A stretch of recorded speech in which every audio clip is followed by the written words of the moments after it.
Hey everyone, welcome to another Brandable Minute. I'm working through Marty Neumeier's, and I'm looking at like I'm about to grab the book. It's actually the digital version on Kindle. Marty Neumeier's Zag, and it really is one of those staple or fundamental books on branding.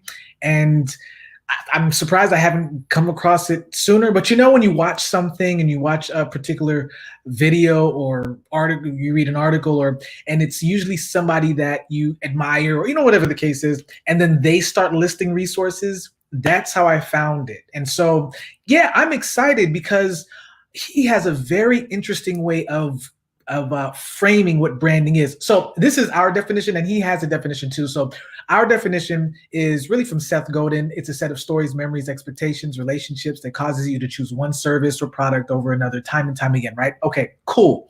Now, what he does, I'm just going to get right into this Brandable Minute here, is he has this quadrant called a good different quadrant. I love this. This is genius. And so and you know what? Hold on. Let me see if I can plug my mic in here because I don't know if you guys can hear me. Give me 1 second here. Okay. I think you can probably hear me a little bit better. Okay, so I don't know what you lost, but I'm gonna go. I got to start over just in case. So yeah, so Marty Neumeier in his book Zag, he breaks down really the core principles of what branding is, and he has this good different chart. And let me just double check here. So yeah. So here's the thing with the good different chart. You've got 4 quadrants: good but not different, good and different, not good and not different, and then different but not good. I'm just going to read this part for you because I think it makes so much sense, especially when people are looking at prototyping. We talked about that yesterday and what that means for your personal brand, but even just for corporate or larger brands. Take a look. So for the good but not different, this is you creating a product, creating a service, creating something that is brand worthy, or you would deem brand worthy, but it's not you that would deem it that way. Obviously, it's the market. Here's what happens. If it's good but not different, it does very well in tests. It goes to market easily. It generates incremental profits until challenged by competitors. It earns small market share, and it has some brand potential. Okay, now remember, this is us thinking that what we're creating is brand worthy. And now, like here, this idea of it's not a brand until the market deems it so. And I think that that's so important. You just don't create a brand and say this is the brand, right? And I love how his idea is like, listen, a brand is not a logo. It's more than that. And we just explained what it is, but more than what the expectations, relationships, memories, more than that, it's really also about the market acceptance and what they perceive your product to be. Is it brand worthy or not? Okay, here's the next one. And I'm going to save the good one for last, basically. The next quadrant is it's not good and not different. This is just a trash product or service, really. It does well in tests, which is interesting. It goes to market easily. It generates incremental profits, but eventually fails in the marketplace, earns small market share, and there's little brand potential. So this is like the worst of the worst. I just find it interesting, though, that even though it's not good and it's not different, it still does well in tests. And do you know why? The commonality, and guys, I'm still working through this book, right? But the commonality between these 2 quadrants is that the not different will always, in the beginning, have some sort of market acceptance because people are familiar with it. People are used to it. But if it's good but not different, you aren't really going to go that far, right? Because people are familiar with the product, they're familiar with the service. But sorry. Let me go back. People are sorry. That's correct. My mind is so in so many different places right now. Yeah, people are used to it. People are familiar with it because it's not different, right? It's the same, but it's not going to go that far long term.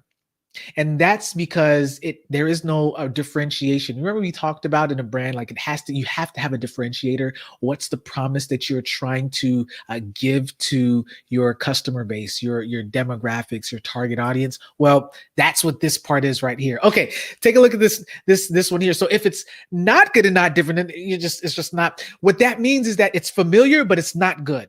So immediately people are going to be, oh yeah, I know that car. Oh yeah, I know that I know what chips are. I know what, lights are, but it's terrible, man. The life, the shelf life, or the life expectancy of my light bulb is not as good as it used to be, or it's not good as the one that I'm using right now.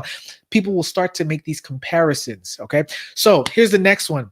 We're going in a counterclockwise fashion here. Different but not good. This is a quadrant where it does poorly in test because it's just different. Does poorly in test, goes to market with difficulty, obviously. It eventually fails in the marketplace as customers equate different with bad. This is the perception piece, guys. Different with bad. It earns no market share, and there's no brand potential. So I thought that the not good but not different was the worst. It seems as if different but not good is actually the worst. There's at least little brand potential with it being not different but also not good. It's like that's subpar. But this one right here, I said that quadrant 3 was a trash product. No, quadrant 4 apparently is the trash product, because people, the perception, if it's different, it's bad, is immediate. I mean, how many times do you have somebody who tells you to, try something, just food or whatever it is, especially if, you're used to a particular thing, and your visceral reaction to whether or not it's good, or if, I'm just using food as an example, is you probably aren't going to like it. And it also depends on how open-minded you are. But the point is, most people, especially when it comes to brands and things that they're used to buying, yeah, different is bad. Okay, here's the last one. Good and different. It does poorly in tests as well. Mind you, this is the best quadrant you want to be in. But you have to understand that, once again, the immediate reaction to what people are seeing or what people are experiencing, man, so it does poorly in tests. Wow. It goes to market with difficulty. Same with different but not good. But customers soon equate different with good. There's a perception that starts to shift. It generates lasting profits, earns large market share, and there's strong brand potential. That's where you want to be. Why do you want to be there? Obviously, the crux here, what makes the different but not good, or what makes the good and different from the different but not good, such a tongue twister, is because of that third one right there, that factor, because they're all the same until you get to the customers and how they equate what different is.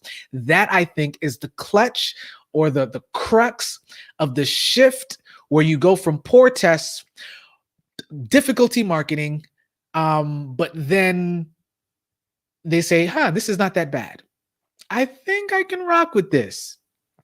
Then you get the large profits, then you get the margin, the market share, and strong brand potential. I love the fact that Marty Neumeier has actually framed each of these quadrants as what the potential actually is. That's cool. And I like that. I appreciate that from him. What else? I think that I'm looking at what else? This last piece here, right? Where customers soon equate different with good versus eventually fails in the marketplace as customers equate different with bad. That part, I think, has something to do with your brand promise. What are you promising to these individuals so that even though it's different, the brand says, the product says, the service says, this is what you should expect. It's different, but your expectation, if it's met, will allow them to say, okay, it's different, but it's doing what it's promised. Here's what it is, guys. Here's where the rubber meets the road. At least for me, this is where everything kind of just coagulates and just makes sense to be in quadrant 2. Poorly in test is okay. That's fine, especially if it's different. That means you've differentiated. goes to market with difficulty is okay. That's expected because it's different. It's not the same. But if your expectation of what you're saying the brand, or sorry, what you're saying the product or service should do doesn't align with what it actually does in the mind of the customer, wrap it up and pack your bags and move down to quadrant number 4, because they're going to say it's different and I knew there was something wrong with it. So I'm hoping that makes a lot of sense, because as I'm looking at this quadrant, I'm like, yeah, that makes a lot of sense, guys. Okay, so that's our Brandable Minute. I hope, and I know that this was valuable, but I'm hoping that you would use some of this, all of this. And, if it's none of it, that's okay. Maybe 2 years from now, it might, kind of gel with you. I think that just as for a lot of us, we are into branding, there's some resources that we might have missed along the way. So for me, this was one of them. And that expectation piece, man, that's key. That's key right there. I just want to hammer that over again. That right there. Your customers soon equate different with good. Now, we don't know what soon means. That could be 3 months, 6 months. That could be a year. But the point is, you are actually establishing the expectation through the stories that you're sharing, through the memories that you're creating, all of that, so that they can say, it's not that bad. As a matter of fact, it does it supersedes the promise that it said. That's what you want. And if you can get there, you can stay in quadrant number 2, which is good and different. You don't want to be different and not good.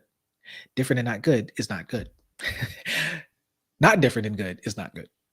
And not good and not different is just like, oh, well, just pack it up. All right, guys, that's it. Hope that this was a helpful Brandable Minute. And I think what I'm going to end up doing is probably creating clips, shorter clips for these, so that, it gets right into the heart, so that it actually is a minute. Because right now it's not. For those of you that just came on, this is what we looked at here, because I see somebody just came. We looked at Marty Neumeier's GoodDifferent Chart. And this is genius. You want to be in chart in quadrant number 2. Okay, it's different, it's good, it's going to be difficult. People aren't going to like it at first, but if the expectation is met, that's the linchpin here, guys. If the expectation is met, people will rock with it. All right, we're done. Have an amazing, is it Tuesday or Wednesday? Tuesday, and see you in the next Brandable Minute.